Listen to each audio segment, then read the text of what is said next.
Delhi car ಸ್ಫೋಟದ ಹಿನ್ನೆಲೆ ದೇಶದೆಲ್ಲೆಡೆ ಭದ್ರತೆಯ ಅಲೆಯು ಎದ್ದಿದೆ. ಈ ಘಟನೆಯ ಹಿಂದೆ ಉಗ್ರರ ಕೈವಾಡ ಸ್ಪಷ್ಟವಾಗ್ತಾ ಇದ್ದಂತೆ ಪ್ರಧಾನಮಂತ್ರಿ ನರೇಂದ್ರ ಮೋದಿ ಅವರು ಕಠಿಣ ಎಚ್ಚರಿಕೆ ನೀಡಿದ್ದಾರೆ. ಈ ಕೃತ್ಯದ ಹಿಂದೆ ಯಾರೇ ಇದ್ರೂ ಬಿಡೋ ಮಾತೇ ಇಲ್ಲ ಅಂತ ಪ್ರಧಾನಿ ಸ್ಪಷ್ಟವಾಗಿ ಹೇಳಿದ್ದಾರೆ. ಈ ಉಗ್ರ ಚಟುವಟಿಕೆ ಹಿಂದೆ ಯಾರೆಲ್ಲ ಕೈವಾಡಗಳಿದೆಯೋ ಹಾಗೂ ಯಾವ ಸಂಘಟನೆಗಳು ಜೊತೆ ಇದೆಯೋ ಯಾರನ್ನು ಕೂಡ ಬಿಡೋ ಮಾತೇ ಇಲ್ಲ ಅಂತ ನೇರವಾದಂತಹ ಎಚ್ಚರಿಕೆಯನ್ನು ಕೊಡಲಾಗಿದೆ. ಈ षड्यंत्र की तह तक जाएगी. इसके पीछे के षड्यंत्रकारियों को बख्शा नहीं जाएगा.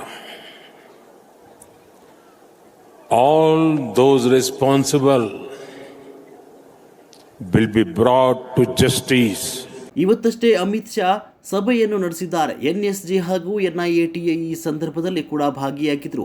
ಅವರೊಟ್ಟಿಗೆ ಸಭೆ ಈಗ ಮುಕ್ತಾಯವಾಗಿದ್ದು ನಾಳೆ ಮತ್ತೊಂದು ಸುತ್ತಿನ ಸಭೆ ಅಂದ್ರೆ ಕೇಂದ್ರ ಸರ್ಕಾರದ ಮಹತ್ವದ ಮೀಟಿಂಗ್ ನಾಳೆ ಸಂಜೆ 5:30ಕ್ಕೆ ಸರಿಸುಮಾರಿಗೆ ಭದ್ರತಾ ಕ್ಯಾಬಿನೆಟ್ ಸಮಿತಿ ಸಭೆಯನ್ನು ಕರೆದಿದ್ದಾರೆ. ಸಭೆಯ ನಂತರದಲ್ಲಿ ಈ ಕೃತ್ಯದ ಹಿಂದೆ ಇರುವ ಕೈವಾಡ ಯಾರದ್ದು, ಯಾವ ಸಂಘಟನೆಗಳು ಇದರಲ್ಲಿ ಭಾಗವಹಿಸಿದೆ, ಈ ಉಗ್ರರ ಮೂಲ ಯಾವುದು, ಯಾವ ಮಾಹಿತಿಯ ಮೇರೆಗೆ ಅಟ್ಯಾಕ್ ಅನ್ನು ಮಾಡಿದ್ದಾರೆ, ಎಲ್ಲದರ ಬಗ್ಗೆ ಕೂಡ ತನಿಖೆ ಆಗುತ್ತೆ. ಈ ಎಲ್ಲದರ ಬಗ್ಗೆ ಅಧಿಕೃತ ಮಾಹಿತಿ ಹೊರಬರುವ ನಿರೀಕ್ಷೆ ಇದೆ.